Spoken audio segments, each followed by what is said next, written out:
Yes, blessed love, family, blessed love. So I need to share something with you guys because it's really sticking in my claw.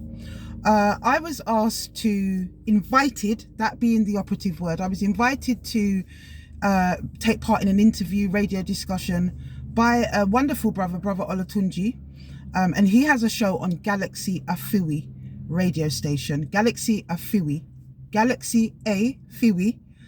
For those of you that don't understand Jamaican patois, that's the name of the radio station. So I went on, we had a really good discussion. There was key people there. It was great, okay? I didn't mind doing it because the brother belongs to the Al-Kebulan revivalist movement, of which I have a lot of respect for.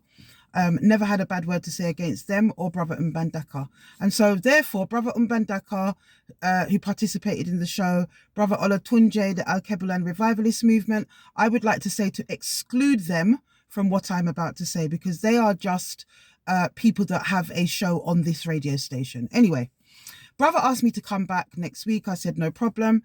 And within a day of that, he called me back to say that Galaxyafiwe radio station had banned me. Now, the reason that they're saying that they've banned me is because Kwaku, you guys may remember this. You may remember it when Kwaku was called out for trying to bully me into not supporting Sister LB over the allegations of her being raped because of her sexuality. So I refused, I taped him, I played it, we talked about it, and then it then transpired that he had sexually assaulted LB, according to her back in the day. So this is what this is about. Now, it turns out that Kwaku is in the management of Galaxyafiwe. So what I said to brother was, when he told me this news, that, you can't come back next week because they've banned you. And actually, Kwaku is in the management of the radio station. So I said, oh, so has he made an arbitrary decision to say that we can't come back onto the radio station? Now, remember, I didn't beg to go on the radio station. I was asked.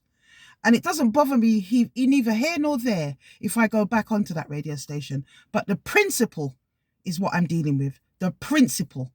So I was told, no, this is a management decision. It's a collective decision, obviously, of which he is a part.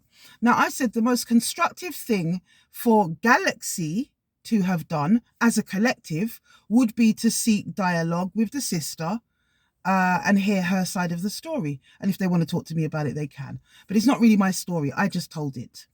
And as you know, as broadcasters, they should understand that. He said that he would take that back. He was told by management, we're not even talking about it. Go and speak to Kwaku about it. And Kwaku shut it down and said there will be no meeting. So what we have yet again is a prime example of the collusion that takes place in the community to shut women like LB down and women like myself down. Now, what was interesting about that was the topic of the conversation on Galaxyafiwe. So I went on there on Monday knowing that the topic would be, are Black women safe in the UK? So for me, the question has to be, are Black women safe in the Black community? Because one of the things that arose from that conversation was that, no, we're not. And actually, there is a lot of denial and collusion between our men to shut these kinds of conversations down. And one brother rang in and said he thinks that, I said it was a question of fear. This is why more men do not come out to support the His Time Is Up movement. Fear. A brother rang in and said, no, actually, I think it's not fair. I think it's the fact that men stick together and they collude with each other, regardless of whether they think that person is wrong or not. So I'm saying to Galaxy, and that's exactly what's happening, exactly what that brother who called in said. And I'm saying to Galaxy, at what point do you hold the brother accountable, at the very least to ask him and question him about it, in relation to the sister? You can't do that exclusively. You can't just say, brother, did you do it? And he says, no, I didn't, because that is cliche. We know that's what's going to happen. Have you sought dialogue with the sister? And if you're a community outfit, a community radio station, of which women listen to in our community quite prolifically, of which you have many fine sisters who are presenting on that radio station, but yet you are not willing to represent the sisters in the community. Why? Why not? Because I've called out your brethren, Mikel, Salim, and the rest of the management at Galaxy. I can't remember the rest of their names, but I remember him. So I'm wondering if it was a management decision. So I will call a manager. If you're not willing to listen to the sisters in the community, why are you called Galaxyafiwe?